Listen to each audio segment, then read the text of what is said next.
Bonjour et bienvenue à tous pour cette nouvelle vidéo sur le petit débrief de City Al Hilal qui a eu lieu cette nuit.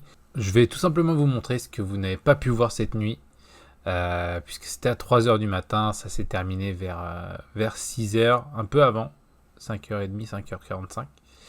Ça s'est terminé et fin de parcours pour City face à l'équipe d'Al Hilal qui était pour moi un outsider à prendre en compte au vu des joueurs. Et on va faire une petite review du match, de ce qui s'est passé et de pourquoi City a perdu. Donc, City se fait éliminer et pour moi, c'est principalement à cause d'un seul homme. Et cet homme, c'est lui, c'est Philippe Inzaghi qui a sa revanche par rapport à City, la finale de la Ligue des Champions, la dernière fois qu'il les avait joués. Mais qui les avait déjà très très embêtés City pour aller chercher leur titre en Ligue des Champions en 2023 et en 2024 pardon. C'est 2024 City. Donc 2024. Donc il avait déjà bien embêté et donc là il prend sa revanche avec l'équipe d'Al Hilal et on va le voir mais dans son style à lui quoi. C'est vraiment dans le style Inzaghi, le style un petit peu qu'il avait à l'Inter. Et on va faire une petite review de ce match. Donc City repart avec un 4-3-3 avec moins offensif. Moins offensif que en phase de poule avec Gvardiol dans l'axe, Ait Nouri sur le côté gauche. Ce côté gauche qui, à mon sens, ce côté gauche là, avec Doku fonctionne extrêmement bien. Ait Nouri est très porté vers l'offensive et Doku est beaucoup dans la provocation et il a beaucoup de soutien d'Ait Nouri. Et c'est un côté gauche qui fonctionne vraiment pas mal. Cancelo a vraiment eu beaucoup de mal. Ou de l'autre côté, Savigno est beaucoup plus dans la retenue, je trouve. Beaucoup moins dans la provocation et beaucoup plus dans la retenue. Et ça a donné un match un petit peu déséquilibré dans les attaques de City. De l'autre côté, évidemment, Al Hilal, c'est une équipe que j'avais déjà. C'est une équipe que j'avais déjà analysée avant la Coupe du Monde des clubs et qui était très forte, même s'il manque leur capitaine, Aldoseri qui s'est blessé en phase de groupe, et Mitrovic qui s'est blessé avant la compétition. Donc il leur manque 2 joueurs. Mais sinon, l'équipe est là, quoi. L'équipe est là, et donc du coup, on retrouve beaucoup de joueurs qui ont joué en Europe, même des joueurs qui ont le niveau pour jouer, ont le niveau pour jouer en Europe, mais qui ont fait des choix de carrière. C'est leur choix à eux, et voilà. Donc, mais c'est quand même des joueurs qui ont carrément le niveau de jouer en Europe pour certains joueurs.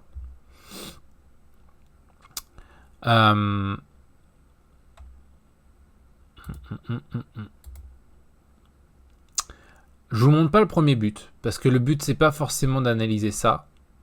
Surtout qu'en plus le premier but c'est un cafouillage où Bernardo Silva arrive à conclure, mais qu'encore une fois c'était un débordement venu de la gauche, donc venu de la part de Doku, et c'est encore lui qui ramène du danger sur le côté gauche pour finir.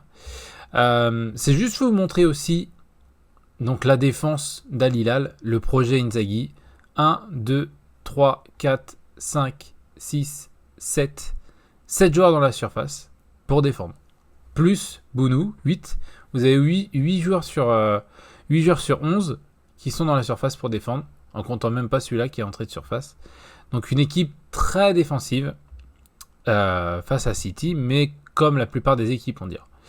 À noter donc du coup quand même, je vous montre les occasions ratées, parce que souvent sur les résumés, vous allez voir les occasions...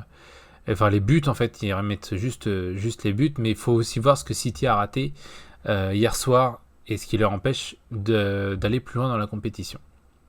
Donc là, sur face à face, donc Bounou fait un excellent match. Bounou fait vraiment un excellent match, même s'il en prend 3, il en sauve pas mal. Donc la défense d'Al Hilal, c'est vraiment du 5. Là, 5 défenseurs 5 défenseurs à plat et 4 milieux de terrain, même si lui il est un peu plus haut, normalement ils sont beaucoup plus à plat.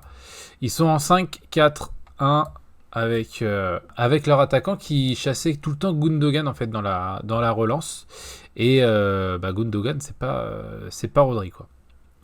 Donc voilà, donc une équipe en 5-4-1 face à une équipe de City bien sûr toujours étalée avec 5 aussi offensifs pour répondre à la défense. Donc vous voyez évidemment sur cette... donc là on est à la 39e minute. On est à la 39e minute, City gagne 1-0. City gagne 1-0. On est à la fin de la première mi-temps et on a toujours les offensives de City qui partent soit de Doku sur le côté gauche, soit ici sur l'intérieur du jeu, plutôt côté droit. À chaque fois ça va sur Savigno, ça revient sur cette zone-là de jeu pour aller chercher un centre, pour aller chercher un décalage. Mais avec 1, 2, 3, 4, 5, 6, 7, 8, 9, 10, 11 joueurs sur 25 mètres, et ben forcément c'est toujours plus compliqué d'aller faire quelque chose. Et au contraire, à la sortie de balle, donc là on est juste après la mi-temps, on est juste avant l'égalisation d'Al Hilal. Ils l'ont fait aussi en première mi-temps à chaque fois qu'il récupérait le ballon. Al Hilal, dès qu'il récupère le ballon, s'écarte au maximum. C'est-à-dire que là, on a toujours cette structure avec 3 défenseurs, d'accord, mais qui sont très écartés, parce que en face, City, ça défend tout le temps sur un demi-terrain. Les latéraux, ils sont là. Même au milieu du terrain, on vient rajouter un joueur un peu plus haut. Et c'est une prise de risque, hein. C'est une prise de risque d'Inzaghi. Mais si jamais il y a perte de balle, tu as toujours 3 défenseurs. Et tu as eux qui vont venir tout de suite, enfin le latéral à l'opposé, qui va toujours venir fermer sur l'ailier adverse, fermer assez vite. Et évidemment, pareil pour... il est un peu gros, Montré est un peu gros. On va tout le temps venir fermer l'axe le plus rapidement. Mais c'est une prise de risque qu'il a pris. Au final, pas tant parce que ils prennent qu'un seul but. Ils ont quelques occasions qu'ils encaissent, mais ils prennent qu'un seul but en première mi-temps. Et donc là, on arrive à la 45e. Donc on est juste après la première mi-temps. Décalage sur le côté droit pour Malcolm. Malcolm élimine une quantité de joueurs. Il parcourt 40 mètres pour faire un petit décalage sur le côté droit à Cancelo. Et là, on le voit, hein, comme je vous l'avais dit, on a 1, 2, 3, 4, 5, 6 joueurs de City, d'accord, ce qui est plutôt logique, hein, parce que City est dans une forme de domination et se projette très vite vers l'avant, mais qui sont sur un demi-terrain. Et on a toujours, à l'opposé, un joueur libre. On a toujours un joueur libre à l'opposé. Et là, c'est Renan Lodi du coup qui se régalait à chaque fois. Mais il y a toujours un joueur libre à l'opposé. Cette fois-ci, c'est pas le joueur libre qui va finir avec le ballon. Mais là, encore une fois, le joueur libre, il est là. Et il est toujours pas marqué. Donc là, on arrive sur un centre. Petit cafouillage. Encore une fois, on a une grosse projection des joueurs de Al Hilal puisqu'ils se retrouvent à 5 dans la surface. Donc c'est pas une équipe c'est une équipe qui défend à 11, bien évidemment sur 25 mètres, mais dans la projection, ils mettent du monde dans la surface. Ils se laissent pas jouer et ils y vont à fond sur les contre-attaques. 6 minutes plus tard, corner, fin de corner. Les 2 joueurs que vous voyez ici de Manchester City, hop, ce sont les 2 derniers défenseurs centraux, avec Malcolm, qui est déjà avant la moitié du terrain, qui est devant eux. D'accord ? Donc je vous laisse imaginer la position qu'avaient les 2 défenseurs centraux au moment du corner. À mon avis, ils étaient légèrement trop hauts. Et en plus de ça, vous avez, au cas où, 2 joueurs d'Al Hilal qui, eux, sont déjà dans la projection et qui déjà font un 3 contre 2 si jamais, quoi. si jamais il se fait rattraper Malcolm devant.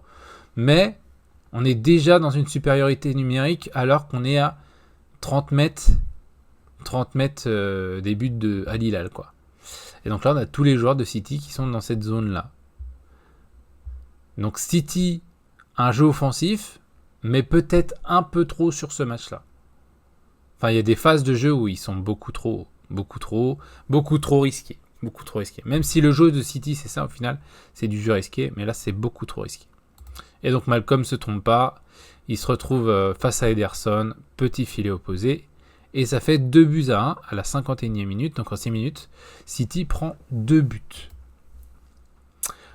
Des petites occasions évidemment pour City, donc là c'est après l'égalisation d'Erling Haaland, encore une fois sur un cafouillage, sur un corner cafouillé, et City arrive à égaliser. Après ça, donc à la 74e, on a Doku qui se retrouve face à Bounou, qui met une petite tête, il est un petit peu en arrière, donc il n'arrive pas à redresser le ballon, il met une tête au-dessus. Encore une fois, beaucoup de projections. On a Erling Haaland qui se retrouve avec un ballon au deuxième poteau, c'est pas très visible, hein, c'est un peu pixelisé, mais le rendu vidéo de DAZN est pas fou, mais bon. On s'en sort, donc on est à la 83e, hein, et Erling Haaland va tout simplement tirer, va tirer dans le but juste ici. Et puis on va avoir un retour miraculeux du défenseur d'Al Hilal qui va venir l'enlever. Qui va venir l'enlever à la limite de la ligne de la surface. Mais voilà, encore une occasion loupée. Surtout que il peut mettre une praline à Haaland alors qu'elle est un peu légère sa frappe. Donc City, quand même à 6 minutes de la fin, passe à côté, enfin même 10 minutes dans les 10 dernières minutes, passe à côté pour clôturer le match. Donc, ça part en prolongation. Prolongation où ils prennent le troisième but sur un corner. City, donc 3-2, but de Koulibaly sur un corner. Corner où en fait le marquage y est, hein, mais bon, quand tu vas pas mettre la tête, l'adversaire il va la mettre. Donc Kalidou Koulibaly finit par la mettre. Et 103e minute, 104e minute, notre Cherki national qui est rentré, je crois qu'il rentre pour le dernier quart d'heure, il me semble, ou un peu avant, qui est très bon sur sa rentrée très bonne avec Phil Foden notamment, où il se cherche beaucoup entre les deux. Et là pour le coup ils vont réussir à se trouver parce que Cherki avec son pied gauche met un bijou dans la surface pour Phil Foden qui a pris l'avantage. Phil Foden qui va finir avec un petit coup du pied pour finir dans le but. Mais la passe de Cherki qui ressemble un petit peu à celle de Cole Palmer c'était quoi celle de Cole Palmer? C'était en demi-finale. Non, c'était en finale. Celle en finale contre le Betis. Un petit centre plongeant là, c'est juste derrière le dos de la défense. Très très dur à défendre. Kalidou Koulibaly qui a fait un match énorme en défense, là est complètement dépassé parce que le ballon est incroyable, la patte gauche est folle. Et le petit bout de pied gauche de Foden suit et est un très beau but. Très beau but sur les 3 qu'ils mettent, il y a 2 cafouillages et un beau but. Donc ce qui est bien avec Cherki, c'est qu'avec son changement à Manchester City, c'est qu'il y a aussi un retour défensif qui est symbolique dans le match, où il arrive, il fait à peu près 70 mètres pour aller récupérer un ballon. Et ça, c'est des moves de Cherki qu'on ne voyait pas forcément à Lyon, aussi intensifs surtout. Mais il a des retours défensifs et je pense qu'il y a aussi un petit peu l'aspect arriver à City, se donner à fond, etc. Et du coup, il est très impliqué dans les retours défensifs autant que dans la percussion offensive. Et c'est du bon Cherki. Il y a eu un bon Cherki hier soir. À chaque fois que Doku a le ballon, il y avait systématiquement une couverture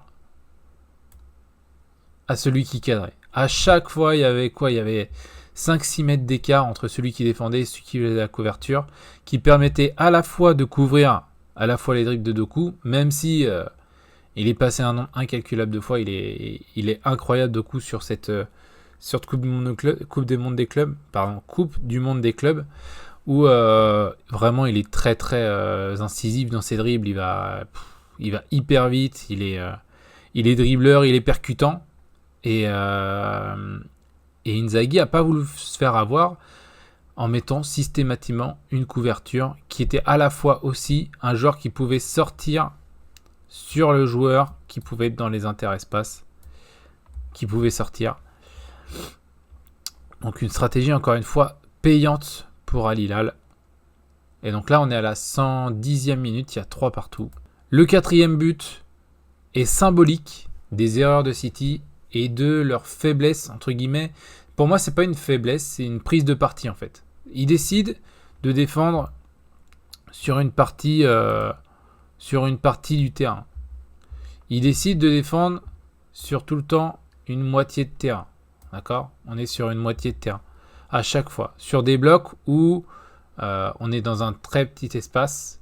Voilà. Et on a 1, 2, 3, 4, 5, 6, 7, 8, 9. On a 10 citizens sur une toute partie d'espace. Et évidemment, ce qui s'est passé tout le long du match, c'est qu'il y avait toujours un joueur à l'opposé qui était libre. Je vous en ai parlé tout à l'heure. Et ce joueur libre, cette fois, il va avoir eu son impact. Et cette fois-ci, il va avoir son impact, puisque sur une touche côté droit, anodine, on vient chercher le joueur de couloir, on remet dans l'axe, tout simple. On vient créer le décalage, la défense est en mouvement, donc qui dit défense en mouvement, dit défense qui est en train de se réorganiser. On a le joueur d'Al Hilal qui est totalement libre, qui a le temps d'ajuster un centre sur une défense qui est en retard. Un Atanake qui était en mouvement pour revenir vers ici et qui après le centre est obligé de repartir pour essayer d'aller jouer. Évidemment, qui laisse. Donc là, encore une fois, on a un 3 contre 2. Donc on a encore une supériorité numérique. Donc Ake qui essaye de couvrir, mais qui libère son joueur. Derrière, ses finitions, ses têtes sur Ederson et le joueur est libre. Finition toute simple. Donc 4-3. Et en finale, la stratégie d'Inzaghi de mettre toujours un joueur libre à l'opposé et d'écarter au maximum son bloc en phase offensive lui a permis au final de gagner le match. Et Al Hilal vient sortir Manchester City. Et on peut voir même, une fois qu'ils ont le 4-3, ils ont continué dans leur projection à fond à Al Hilal. Une équipe vraiment qui a eu beaucoup de courses, énormément de courses avec énormément de déploiements vers l'avant. Et on retrouve encore une fois, même si on est à la 117e, on retrouve encore énormément de largeur. Donc là encore, en plus, on est sur un 5 contre 3. On est sur un 5 contre 3 et on trouve encore 5 joueurs dans la projection et 5 joueurs très écartés pour aller écarter ce bloc de City. C'est même pas un bloc, là c'est juste 3 joueurs qui sont sur le retour. Cette occasion ne donnera rien, mais voilà la stratégie Inzaghi, bloc à fond à l'arrière et dès qu'on sort, dès qu'on récupère le ballon, on écarte à fond, qu'on soit en possession ou qu'on soit en transition offensive verticale. Et on écarte à fond le bloc sur une défense de City qui est resserrée. Donc élimination malheureusement de Manchester City. C'est une fin de saison, sur une fin de saison où va falloir faire des bilans du côté de City. Même si il y a eu des recrues, il y a eu des choses intéressantes. Je pense que Cherki est une recrue très intéressante. Reinders aussi va être très intéressant. Ait Nouri est très remant sur le côté gauche, est un très bon joueur. Moi je l'avais vu à l'époque quand il était à Angers. Je pense que c'est pas plus mal aussi pour City qui s'arrête là, dans le sens où ils vont pouvoir partir en vacances, se reposer pour revenir l'année prochaine et évidemment retrouver les hautes sphères en Première Ligue, mais aussi en Ligue des Champions où il y a eu énormément de déceptions cette année. Merci d'avoir regardé la vidéo, n'hésitez pas à vous abonner et puis on se dit à la prochaine pour une nouvelle analyse, une nouvelle vidéo. Allez, salut!